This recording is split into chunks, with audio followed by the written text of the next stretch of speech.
In this Jackery Explorer 500 portable power station review, I'm going to be providing you some insight into this popular, smaller 500 watt portable power station, so you can learn if it's really good enough for your needs or not. Now please make sure you watch this entire video, as I'm going to go into the most important pros and cons of this model. And at the end of the video, if you still want to get the Jackery Explorer 500, I'll provide details on where to get it and for the best possible price.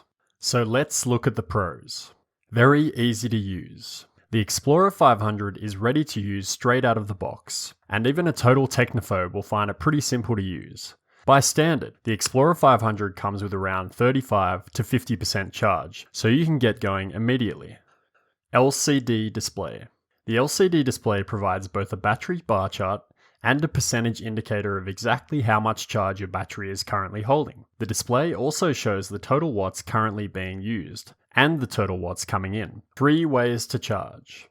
Like its bigger brother the 1000, the Explorer 500 allows for charging via 3 inputs. You can recharge your Explorer 500 with a standard wall outlet, car outlet, or via solar using something like the Jackery Solar Saga 1000 watt solar panel.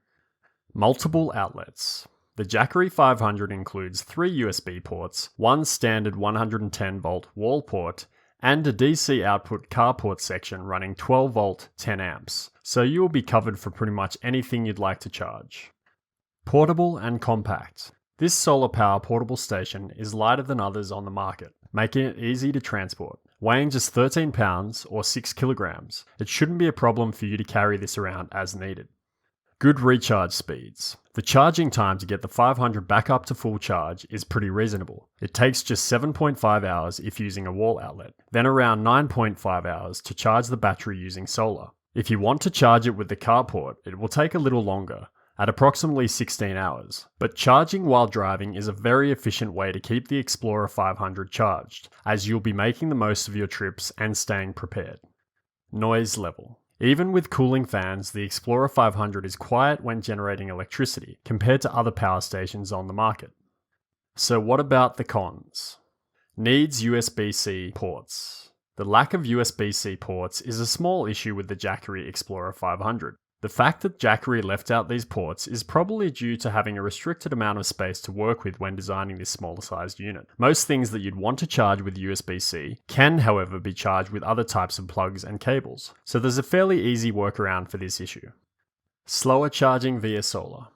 Compared to some other portable power stations, the Explorer 500 is not the fastest when being recharged via solar. Don't expect it to be 100% charged again in a few hours after fully using the battery. You need to allow a full day of good sun for the unit to get back up to full charge.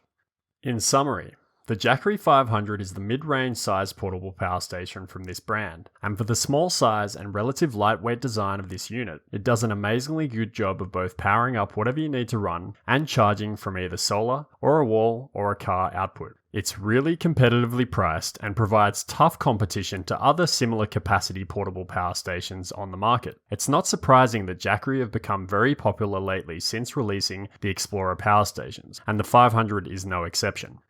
Now, if you'd like to get the Jackery Explorer 500 for the absolute best possible price, and you're currently seeing this video on YouTube, then simply click the link below this video in the description, and you'll be taken to the very best place to purchase it. Now, if you can't see the link in the description, you can also enter the following URL into your web browser: mikesreviews.me/Jackery500.